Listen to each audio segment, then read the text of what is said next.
Tu connais la sensation d'avoir besoin d'un écran en plus pour regarder une vidéo, pour obtenir une image de référence, pour recopier un texte ou pour faire une illustration? C'est chiant, hein? Hello, aujourd'hui je te montre comment ajouter n'importe quelle image sur ton écran, qu'elle soit animée ou non.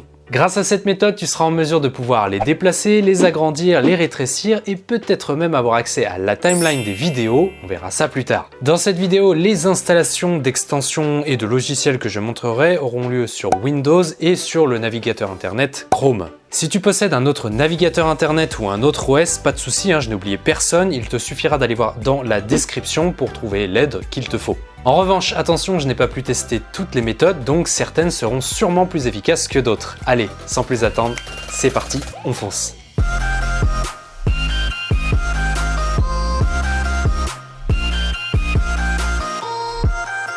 Allez, on démarre avec le mode Picture in Picture ou image dans l'image pour la vidéo.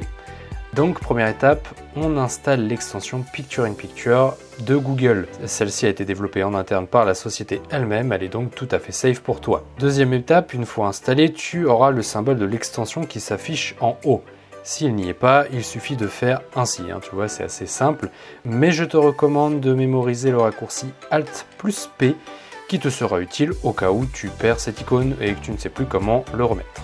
À partir de là, et tant que tu seras sur Google Chrome, aucune vidéo ne te résistera. Peu importe le site où tu vas, a priori, le raccourci fonctionne à chaque fois. Et en gros, le navigateur est capable de savoir quelle vidéo tu es en train de lire et pourra du coup l'afficher en Picture in Picture. Petit désavantage qui sera peut-être corrigé dans le temps, tu n'as pas la possibilité de reculer ou d'avancer la vidéo. Donc tu ne peux pas interagir avec la timeline ou même d'autres options, comme le volume, etc. C'est vraiment rudimentaire, juste histoire que tu puisses avoir accès à la vidéo et il te faudra revenir sur la page de cette dernière pour pouvoir en fait modifier ces divers paramètres. Si jamais tu es un gros consommateur de vidéos et que c'est vraiment handicapant pour toi de ne pas avoir accès à cette timeline, pas d'inquiétude, j'ai une solution. Celle évidemment de t'abonner à cette chaîne et d'activer la petite cloche pour ne pas louper les prochains contenus.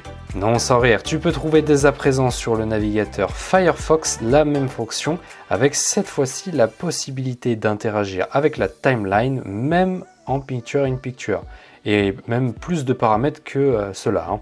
Pas besoin d'installation, c'est intégré directement à Firefox et tu pourras le retrouver à divers endroits, que ce soit sur le côté de la vidéo, en haut à côté de la barre de recherche ou via un clic droit, mais ça fonctionnera sur certains types de vidéos. Dernière information qui rend cette solution vraiment supérieure à celle de Chrome, c'est la possibilité de lire plusieurs players en même temps. Maintenant, on va voir comment afficher une image fixe, que ce soit une illustration, une photo, etc. Pour ceci, donc, il va falloir installer un logiciel. Cette fois-ci, j'ai pas vérifié réellement s'il y avait des extensions ou autres dans les navigateurs internet, mais je te recommande vivement ce logiciel qui s'appelle PureRef. Il est totalement gratuit, même si sur la page d'installation, comme tu peux le voir, il t'affiche des montants, mais en fait tu peux tout à fait mettre 0 € et le télécharger. Ce logiciel est disponible pour tous les supports, que ce soit Windows, Mac ou Linux. Il est très puissant, à la base créé plutôt pour les illustrateurs, mais bon, ça peut servir pour tout un tas de choses. Donc tu pourras y mettre des images, des photos et même par exemple des blocs de texte, par exemple, si jamais tu souhaites recopier par exemple un texte et que tu veux avoir l'autre sous les yeux. Ce logiciel pourrait bénéficier d'un tuto, mais pour cette utilisation, l'instinct devrait suffire. Donc tu peux lancer le logiciel, tu as un espèce de carré gris qui va s'afficher, qu'on peut déplacer via le clic droit et non pas le clic gauche, parce que ça va servir plutôt à naviguer à l'intérieur. Ensuite, à partir de là, si tu as déjà une image, qu'elle soit sur internet ou sur ton ordinateur, eh bien tu fais un clic droit dessus et tu fais paste, donc coller en anglais dans le logiciel, et donc ça va pouvoir te l'afficher. Tu peux aussi drag and drop les images, et si jamais tu en as quelques-unes qui te résistent, ça peut arriver si des sites internet ne veulent pas par exemple que tu puisses justement récupérer l'image facilement, et bien tout simplement tu prends l'outil capture d'écran, donc sur Windows, je suppose qu'il y aura des choses similaires sur Linux et sur Mac, et du coup tout simplement tu captures l'image que tu veux et cette fois-ci tu fais un copier-coller et tu le mets à l'intérieur. À partir de là, tu peux copier autant d'images que tu veux et tu pourras même enregistrer tes dispositions par la suite.